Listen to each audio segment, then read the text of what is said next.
तो last part के and में हमने देखा था कि जिन और जियाओ क्यू एक केव में आए हुए थे जहां उन्हें एक रेड फ्लेम से प्रोटेक्टेड स्पिरिचुअल रूट मिली थी। तो जिन ने उस रेड फ्लेम को एब्जॉर्ब करके उस रूट को जियाओ क्यू को एब्जॉर्ब करने के लिए दे दिया था, जिसके बाद जियाओ क्यू उस रूट को एब्जॉर्ब करके वॉइड सैंड के लेवल पर आ गई थी।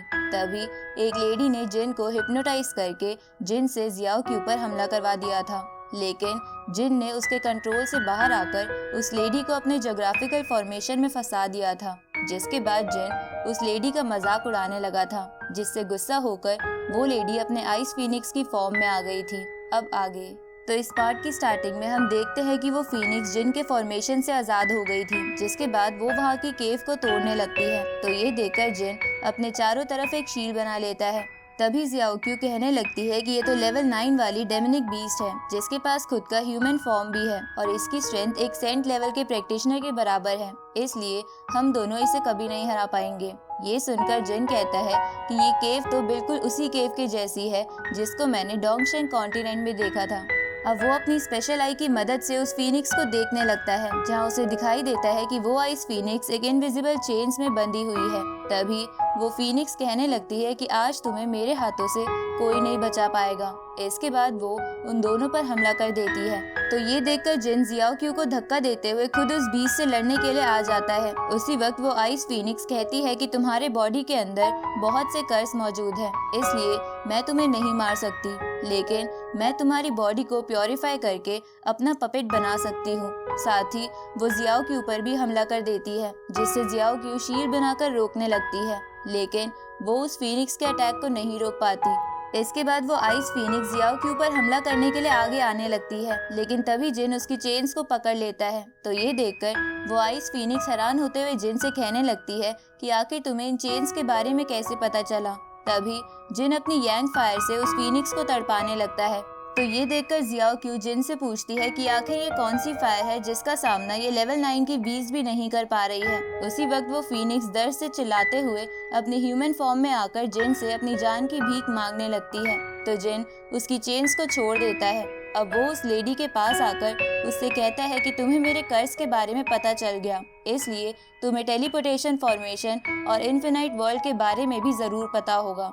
ये सुनकर वो लेडी जिन से कहती है कि अभी तक टेलीपोर्टेशन फॉर्मेशन अनलॉक नहीं हुआ है, तो तुम्हें इन सभी चीजों के बारे में कहां से पता चला। जिस पर जिन उससे कहता है कि रॉबर्ट्स ने टेलीपोर्टेशन फॉर्मेशन को ढूंढ लिया है और वो लोग दूसरे वर्ल्ड के लोगों के साथ मिलकर इस वर्ल्ड को तबाह करने की प्लानिंग कर रहे हैं, इसलिए तुम्हें मुझे उस फॉर्मेशन के बारे में बताना होगा।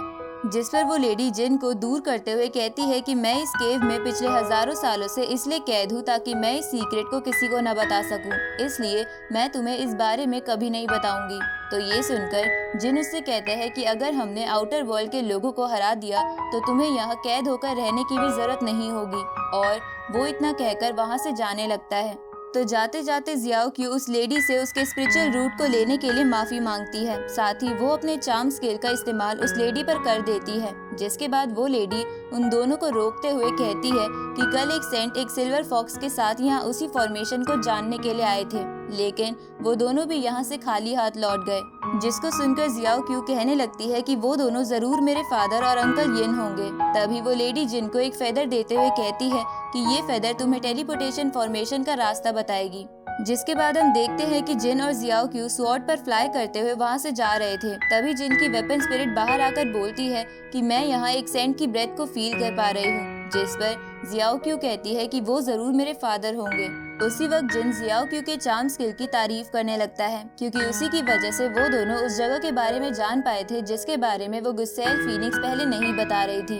अब ये सुनकर जियाओ क्यू उदास होते हुए कहती है कि तुम्हें उस फीनिक्स के बारे में ऐसा नहीं बोलना चाहिए, क्योंकि भले ही तुम आउटर कॉन्टिनेंट के लोग बीस्ट को मॉन्स्टर समझते हो, लेकिन हम बीस्ट क्लैन के लोगों के लिए सभी बीस्ट दोस्त की तरह होते हैं। तभी जिन की वेपन स्पिरिट कहने लगती है कि ऐसा लगता है जियाओ क्यू अपने फादर को लेकर काफी परेशान है, इसलिए हमें उसकी मदद करनी चाहिए, क्योंकि उस लेडी के अकॉर्डिंग अभी तक टेलीपोर्टेशन फॉर्मेशन अनलॉक नहीं हुआ है। उसी वक्त जियाओ क्यू की रिंग ग्लो करने लगती है और वो थोड़ा घबरा जाती है, तो उसका ध्यान हटने के कारण वो जिन की स्वॉर्ड से नीचे गिर जाती है, लेकिन जिन सही समय पर आकर जियाओ क्यू को गिरने से बचा लेता है। तभी जियाओ क्यू कहती है कि मेरे फादर और अंकल यिन का कोई पीछा कर रहा है और वो दोनों किसी खतरे में हैं। उसी वक्त वहाँ फेंगजू नाम का एक बंदा आ जाता है।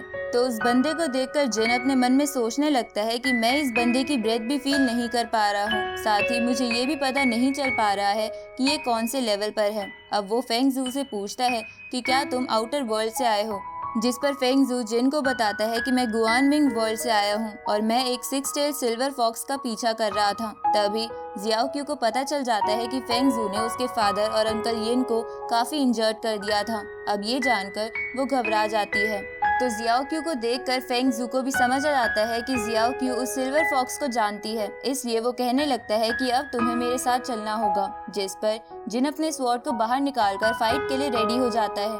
तो ये देखकर फेंगजू अपने अम्ब्रेला को घुमाते हुए बोलने लगता है कि तुम तो जिन हो ना, जो कि बस सेमी सेंट के लेवल पर है। तभी जिन उस पर बहुत सारे स्लैश अटैक करता है, लेकिन फेंगजू अपने अम्ब्रेला से उसके सभी अटैक्स को रोक लेता है, जिसके बाद वो काफी तेजी से जिन के पास आकर उसे गले से पकड़ते हुए कहने लगता है कि तुम तो काफी काइंड पर्सन हो, जो कि अपना सेक्रीफाइस देकर उस फॉक्स क्लैन की लड़की को बचाने की कोशिश कर रहे हो। इसके बाद वो आगे कहता है कि रिपोर्ट के अनुसार तुम इस वर्ल्ड के सबसे टैलेंटेड पर्सन हो, जिसने कि इन्फिनाइट वर्ल्ड के गैन लिन को हरा दिया था, लेकिन मैं तुम्हारी स्ट्रेंथ को देखकर काफी डिसअपॉइंट हुआ। तभी जिन अपने आर्टिफैक्ट की मदद से उस पर पीछे से हमला कर देता है, जिससे कि फेंगजू काफी दूर जाकर गिरता है। और इसी के साथ ये पार्ट यहीं पर एंड होता है।